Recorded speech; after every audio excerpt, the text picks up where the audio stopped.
Hello friends, welcome to my YouTube channel. तो हम बात कर रहे हैं admission procedure to different schools. तो आज हम बात करेंगे एडमिशन टू इग्नो, यानी कि Indira Gandhi national open university में अगर आपको एडमिशन लेना है तो उसका क्या प्रोसीजर है, उसकी प्रक्रिया क्या है। तो चलिए दोस्तों, आज मैं अपनी वीडियो के माध्यम से आपको बताऊंगा इग्नो के बारे में विस्तार से। इग्नो में कौन कौन एडमिशन ले सकता है, कौन कौन से सब्जेक्ट्स कोर्सेज ऑफर करता है इग्नो, और इसकी मान्यता क्या है, ये सब के बारे में आज मैं आपको बताऊंगा अपनी वीडियो के माध्यम से। तो चलिए दोस्तों, अगर आप मेरे चैनल पर नए हैं तो मेरा चैनल सब्सक्राइब कर लें, लाइक करें और शेयर करना भी ना भूलें। तो चलिए दोस्तों, अभी हम बात करते हैं इग्नो के बारे में। इग्नो का पूरा फुल फॉर्म है Indira Gandhi national open university. दोस्तों, ये एक सेंट्रल यूनिवर्सिटी की तरह है। जो इसकी मान्यता है ये भी फुली रिकॉग्नाइज्ड है, यूजीसी द्वारा रिकॉग्नाइज्ड यूनिवर्सिटी है। हर स्टेट में इसका रीजनल सेंटर है और हर ही डिस्ट्रिक्ट में, तकरीबन हर डिस्ट्रिक्ट में इसका स्टडी सेंटर है। तो दोस्तों, अभी हम बात करते हैं इसकी एडमिशन की। तो दोस्तों, इसमें हर कोई बंदा एडमिशन ले सकता है। इसमें कोई भी ऐसा नहीं है कि कोई एडमिशन नहीं ले सकता। सबसे गोल्डन अपॉर्चुनिटी उन स्टूडेंट्स के लिए है जो किसी कारणवश अपनी स्टडी को आगे नहीं कर सके, या जॉब लग गई तो वो आगे अपनी शिक्षा को आगे बढ़ा नहीं सके, तो उनके लिए गोल्डन अपॉर्चुनिटी है, वो अपनी शिक्षा को आगे बढ़ा सकते हैं। तो चलिए दोस्तों, अभी मैं आपको बता देता हूँ। जो इग्नो है वो 12th से लेके आपको पोस्ट ग्रेजुएट पीएचडी तक कोर्सेज करवाती है। तो दोस्तों, अगर कोई बंदे ने 12th नहीं की तो 12th की जो एलिजिबिलिटी है, 12th कैसे हो सकती है, तो इसमें एक बीपीपी करके है, बैचलर प्रिपरेटरी प्रोग्राम, जिसके लिए नो फॉर्मल क्वालिफिकेशन, जिसके लिए आपके लिए कोई भी बैकग्राउंड यानी कि पीछे की कोई क्वालिफिकेशन उसमें नहीं मानी जाती। आप 10th पास हैं या 11th फेल हैं या 8th पास, उसके लिए no formal qualification, only 18 year age. उसके लिए सिर्फ एक ही रिक्वायरमेंट है कि आपकी आयु 18 वर्ष होनी चाहिए। उसमें कोई भी बैकग्राउंड यानी कि पीछे की कोई भी क्वालिफिकेशन से उनको मतलब नहीं है। नो फार्मल क्वालिफिकेशन, आप क्या पढ़े हैं उससे पहले उन्होंने आपने क्या डिग्री कर रखी है या कितना पास हो रखे हैं, उससे कोई मतलब नहीं है। सिर्फ आपकी आयु 18 वर्ष से कम नहीं होनी चाहिए, आपकी आयु 18 वर्ष होनी चाहिए। आप बीपी में एडमिशन ले सकते हैं जो इक्विवेलेंट टू 12th मानी जाती है। पर उसकी एक कंडीशन है, तभी वो 12th मानी जाएगी, अगर आप अपनी ग्रेजुएशन डिग्री इग्नो से ही करते हैं। आगे अपनी बीपीपी करने के बाद अगर आप बैचलर जो प्रिपरेटरी प्रोग्राम करने के बाद जो बैचलर डिग्री है वो अगर आप इग्नो से ही करते हैं, तभी आपकी उसकी 12th की मान्यता है। अदरवाइज वो 12th नहीं माना जाएगा। जो 6 मंथ्स का है बीपीपी, बैचलर प्रिपरेटरी प्रोग्राम सिर्फ 6 मंथ्स का है। उसके बाद वो करने के बाद आप अपनी जो है ग्रेजुएशन में फर्स्ट ईयर में एडमिशन ले सकते हैं, बीए बीएससी या बीकॉम उससे कर सकते हैं। तो चलिए दोस्तों, अभी हम बात करते हैं इग्नो की आगे ग्रेजुएशन की प्रक्रिया क्या है।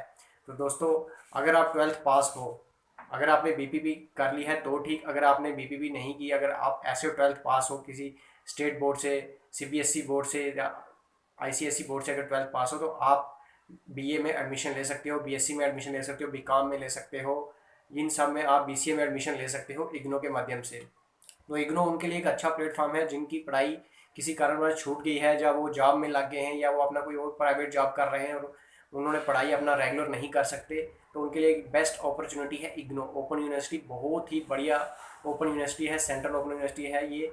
एक किस्म की हर स्टेट में इसका स्टडी सेंटर है, हर रीजनल सेंटर है, और हर डिस्ट्रिक्ट में तकरीबन स्टडी सेंटर्स हैं, और आप जाके डायरेक्टली वहाँ पे उनसे मिलके अपना एडमिशन कर सकते हो। और इसका एडमिशन ऑनलाइन भी है, पूरी तरह से इसका प्रोसेस है जो भी ऑनलाइन हो गया है। इसका एडमिशन से लेके एग्ज़ाम फॉर्म, इवन के बुक्स भी आप ऑनलाइन मंगवा के पढ़ सकते हो। सब कुछ इसका ऑनलाइन हो चुका है। सिर्फ इसको आपको एग्ज़ाम देने होते हैं जाके। इसका सबसे बड़ा प्लस पॉइंट यही है कि आप घर बैठे पूरी शिक्षा ग्रहण कर सकते हैं। सिर्फ आपको अपना एग्ज़ाम देना है और असाइनमेंट एक बार जमा करनी है। तो चलिए दोस्तों, अभी हम बात करते हैं इसके एडमिशन प्रोसीजर की।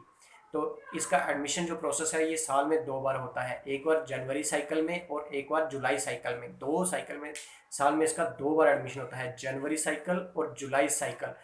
जो बंदे जनवरी साइकिल में एडमिशन लेते हैं उनका एग्ज़ाम होता है दिसंबर में, और जो जुलाई साइकिल में एडमिशन लेते हैं उनका एग्ज़ाम होता है जून में नेक्स्ट ईयर।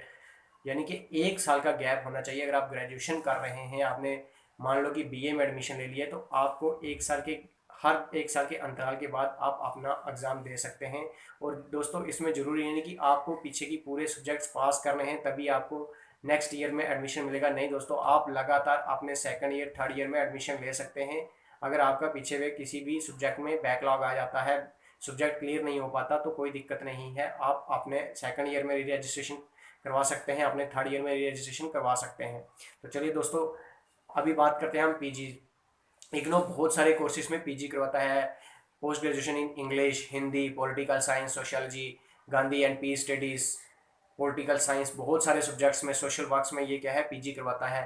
तो दोस्तों, जो बंदे बाहर से किसी और यूनिवर्सिटी से अगर उन्होंने रेगुलर ग्रेजुएशन कर लिया है या इग्नो से ग्रेजुएशन कर लिया या किसी और अन्य यूनिवर्सिटी से ग्रेजुएशन कर लिया है, तो वो भी क्या है, इग्नो से पोस्ट ग्रेजुएशन कर सकते हैं। सेम पोस्ट ग्रेजुएशन 2 साल से, कुछ 3 साल की हैं, कुछ 2 साल की हैं। तो इस तरह से वो अपनी पोस्ट ग्रेजुएशन में भी एडमिशन ले सकते हैं एज पर अपनी चॉइस के अकॉर्डिंग। तो दोस्तों, इसी तरह से बहुत सारे ये डिप्लोमा कोर्सेज भी करवाता है, पोस्ट ग्रेजुएट सर्टिफिकेट कोर्सेज भी कराता है, पोस्ट ग्रेजुएट डिप्लोमा कोर्सेज भी इग्नो करवाता है। तो चलिए दोस्तों, अभी बात करते हैं फी स्ट्रक्चर की। तो दोस्तों, इग्नो में बहुत ही कम फी स्ट्रक्चर है ग्रेजुएशन का। तो मान लीजिए कि 3,000 रुपये पर प्रति वर्ष मान के चलिए आप, 3,000 प्रति वर्ष आपकी लगती है। मान लो कि 10,000 रुपये में आपकी पूरी ग्रेजुएशन कंप्लीट हो रही है। As compare to other universities, IGNOU का फी स्ट्रक्चर जो है बहुत ही कम है। तो चलिए दोस्तों, अगर आप अभी आगे मैं बता देता हूँ, इग्नो क्या है, एमबीए भी करवाता है, पीएचडी भी करवाता है, एमसीए भी करवाता है। कुछ कोर्सेज हैं जो इग्नो के क्या है, वो थ्रू एंट्रेंस एग्जाम होते हैं, जैसे बीएड हो गया, एमबीए हो गया। इनका क्या है, इनके एग्जाम क्या है, इग्नो थ्रू एंट्रेंस एग्जाम से करवाता है, कंडक्ट करवाता है।